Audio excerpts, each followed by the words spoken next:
Hello दोस्तों, आज हम आपके लिए लेकर आ गए हैं बीपीएल की 8 किलो की वॉशिंग मशीन 5 स्टार रेटिंग के साथ होने वाली है। ये चलिए से आपको इसको अनबॉक्सिंग करके दिखाता हूँ।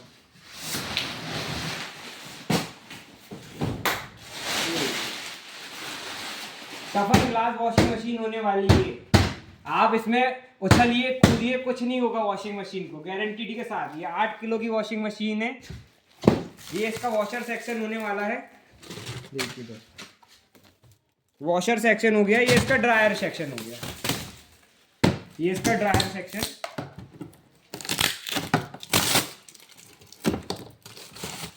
ये देखिए ड्रायर सेक्शन बहुत बड़ा होने वाला है दोस्तों। इस बार 380 वॉट की इसकी वॉश मोटर होने वाली है, 270 वॉट की इसकी स्पिन मोटर होने वाली।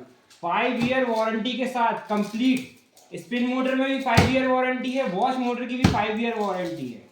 और इसकी प्राइसिंग बहुत शानदार देने वाला हूँ दोस्तों, आपको मात्र 11,500 रुपए में। आप एड्रेस कहाँ का होने वाला है भैया? एड्रेस होगा भाई बुधवारी बाजार सिवनी, जिनेंद्र रेडियो। आप पूछ के जाइए मार्केट में, आपको दुकान मिल जाएगी। 11,500 रुपए मात्र आपको वॉशिंग मशीन मिल जाएगी।